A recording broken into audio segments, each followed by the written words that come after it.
Good afternoon, TED people. Great to see you here. I was told by a friend backstage that if I'm nervous, I should just imagine all of you naked. And guess what? You all look beautiful. You really do. Except for that guy over there and this one over here. But you look wonderful. So I'm not nervous anymore. For just a moment or two, close your eyes for me. And imagine yourself as somebody who has been traveling all across our magnificent planet, visiting places of beauty and exploring fascinating new cultures for months on end, maybe even years on end. You are the person who is living in Bali, snorkeling with leatherback turtles off the coast of Bali. You are the person who is volunteering as a teacher in a village school somewhere in West Africa. You are the person who is working on a trawler ship in Tierra del Fuego in Argentina on its way to Antarctica so you can explore the hidden continent. You are the person for whom time and space has no meaning. You are the person who doesn't feel at home anymore in one place, but feels at home everywhere you go.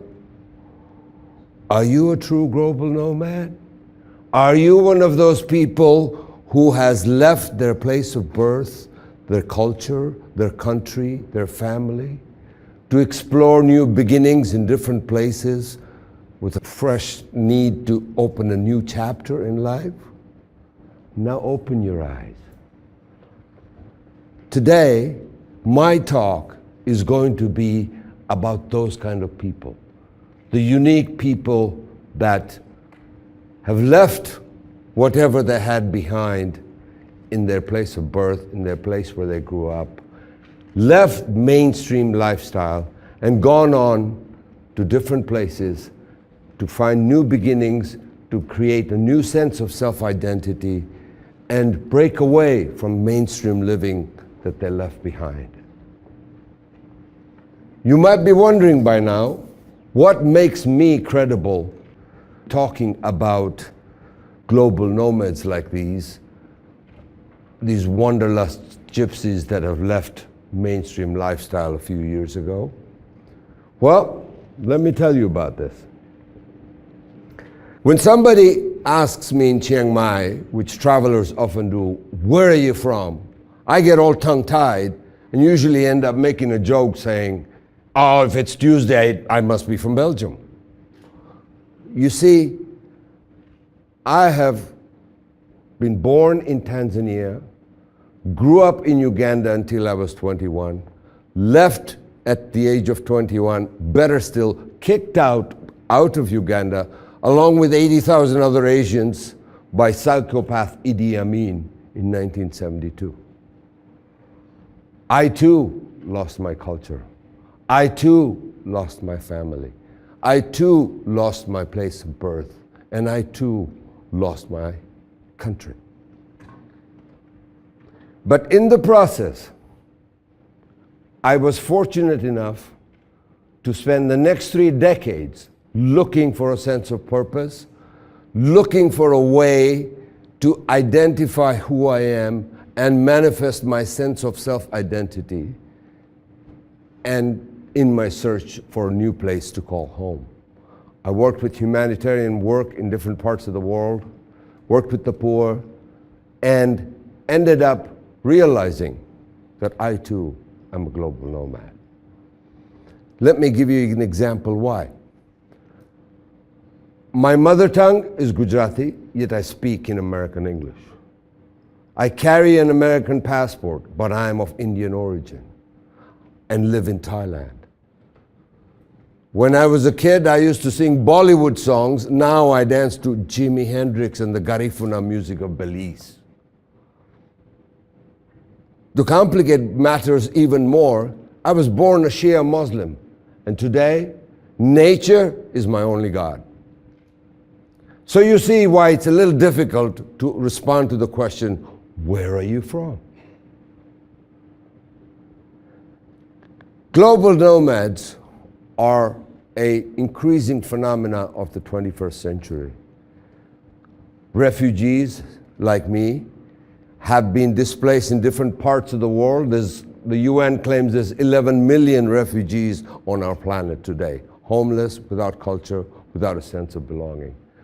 Other global nomads include people that are using travel and tourism as a way of making a living, like travel writers and photographers looking for the perfect story or the perfect snapshot, military personnel, international global corporation businessmen who travel from airport to airport and city to city in search of profit margins, if you like. These are all global nomads too. But it would be a mistake to think that global nomads is a phenomena just of the 21st century. Let's dig a little bit back into history, my friends. In the 13th century, when Marco Polo was traveling through Central Asia into China and ended up spending numerous years in the court of Kublai Khan, he didn't have any GPS satellite or Lonely Planet guidebooks. He certainly didn't even have a map.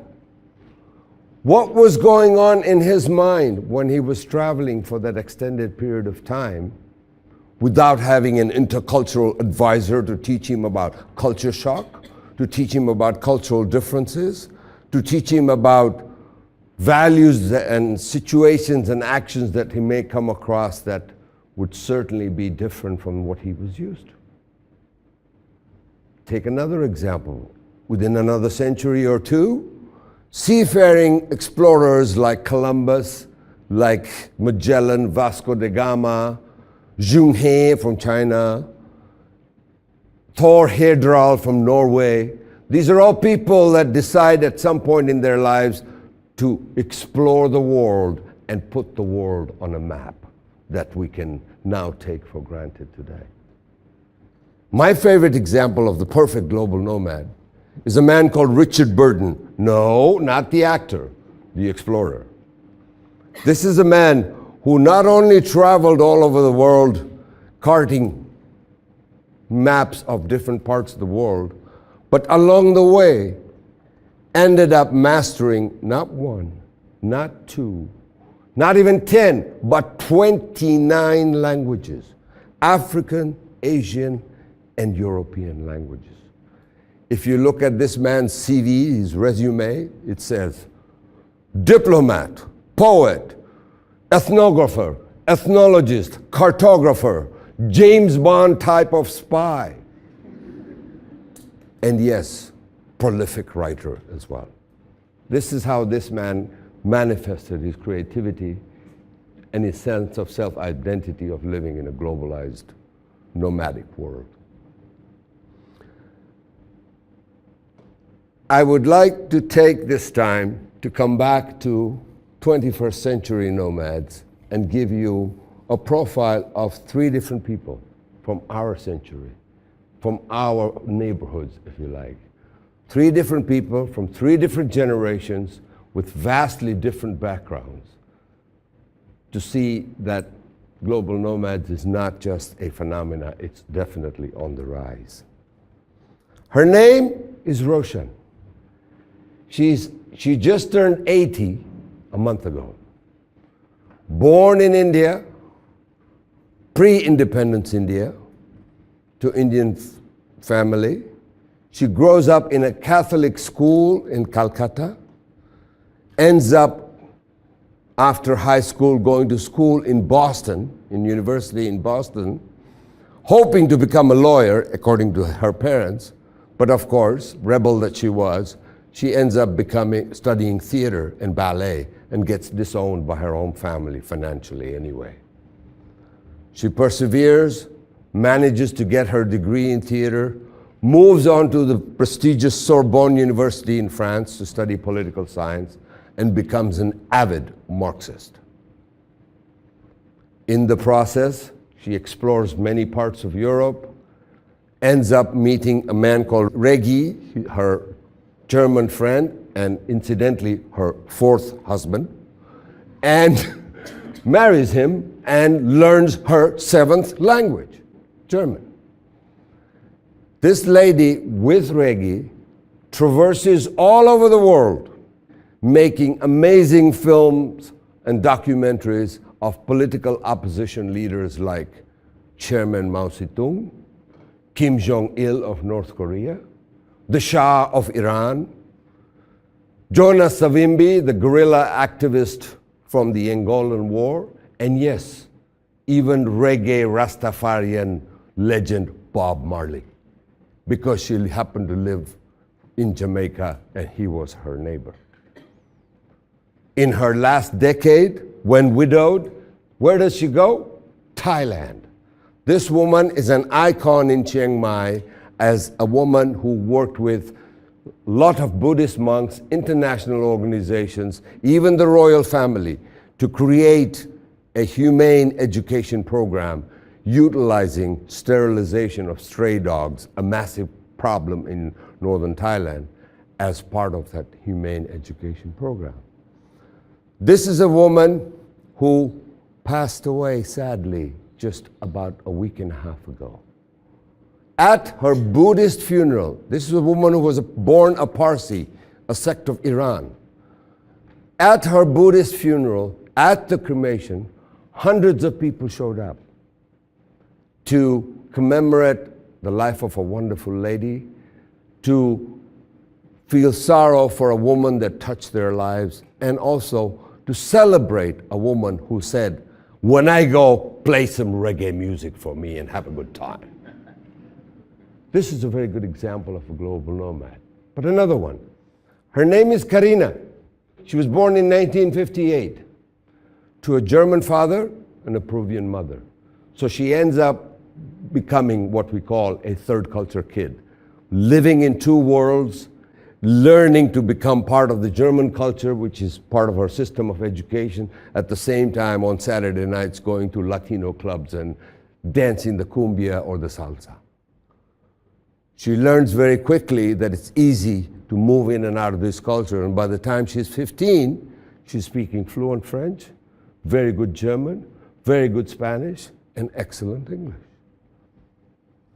This is a woman who starts busing to and plays Latino protest song music on the streets of Frankfurt, Germany, to pay for her fare to get to Peru so she can explore her Peruvian roots and understand that side of her too.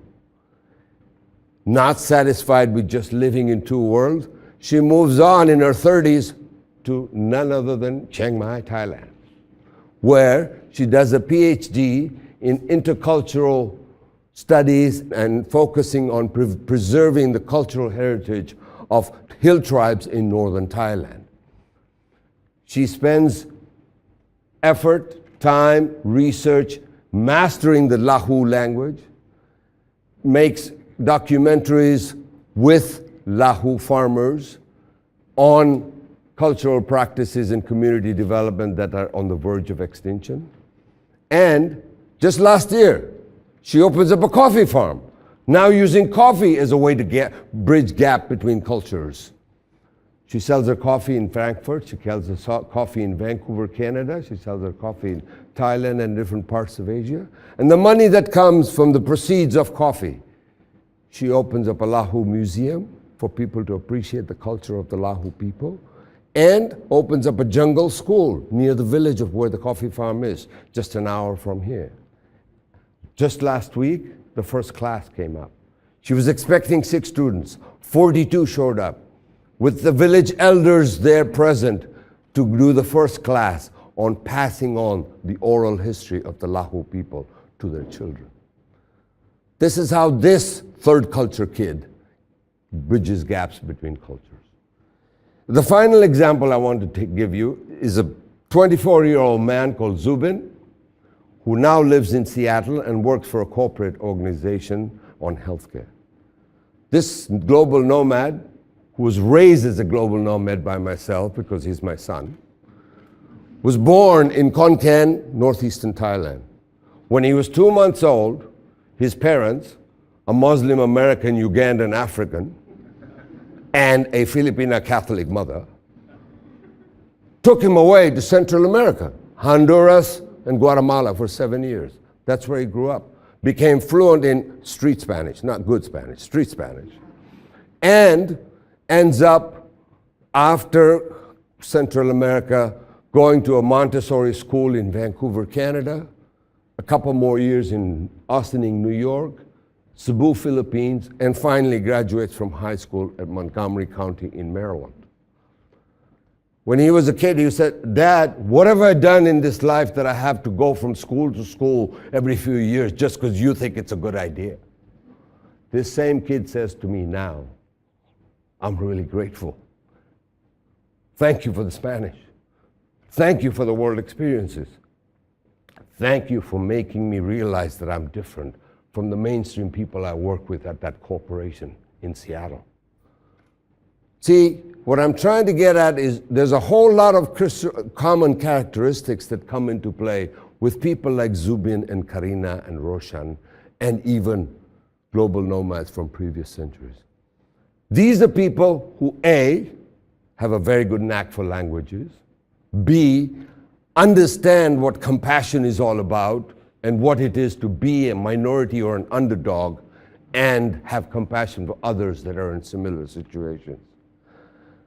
These are people who realize very quickly that when they're confronted with cultural differences that may be offensive to some or unacceptable to others, instead of looking out there and finding an economic or a cultural scapegoat, these are people that look inside, look into their own cultural baggage, and start realizing maybe what I think about this situation is not exactly what's going on.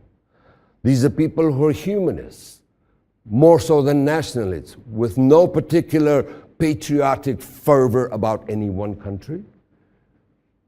These are people, yes, there's a negative side too, that oftentimes feel very alone because they know they're different, because they know that they're being exposed to a lot more in this world than most people. But they thrive on that attention, and they thrive on the fact that it's given them the opportunity to see different parts of the world, to be interactive with people from different cultures, and yes, get into intercultural relationships themselves as well. So what does this kid Zubin think of for his future? Well, he dreams of having free health care in different parts of the globe.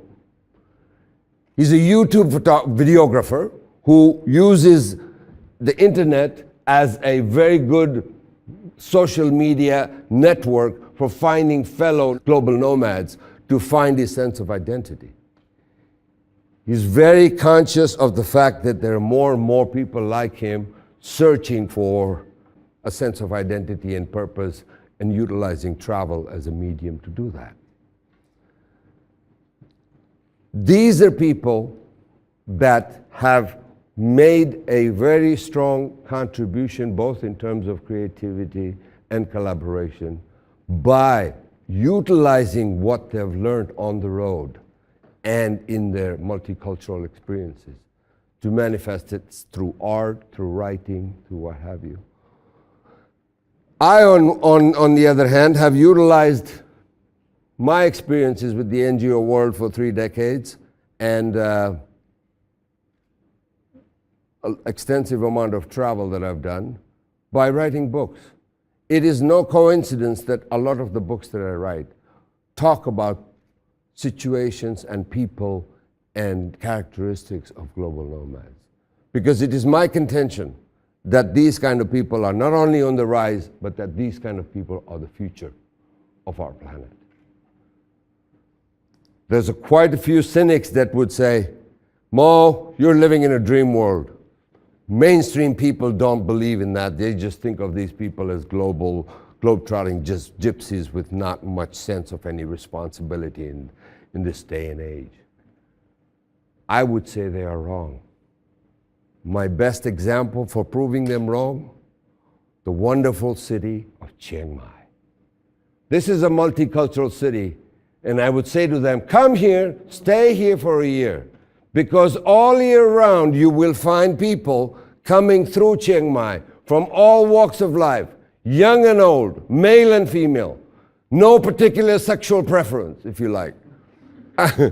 These are people traveling, looking for ways to contribute to society, looking for ways to make sure that they become part of a bigger community of people where the main indicator for making friendships is not your color, is not your sex, is not your background, is not even your religion, but very simply the fact that you are here and I am here, and as human beings, we need to learn to understand each other and interact with each other to make this world a much safer place to be. To me, that is probably the best indicator that in this fair city of Chiang Mai, the city that within another decade, as many of you might know, we will have a road that is going from Vietnam all the way across to India and China all the way down south to Singapore. Where is the crossroads of Asia? Chiang Mai. Yes, my friends, in 10 years' time, this place will be a very different place. And if you can just imagine, like I told you to imagine in the beginning, being a global nomad. Now imagine yourself 10 years from now in Chiang Mai with global nomads coming through from all walks of life, passing through the city, imparting some of the things that they've learned on the way and learning from you. That's how the global nomad scenario works. And that's how the future is there for us to utilize in the way that we see best. I thank you for your time, for listening to me, and thanks again.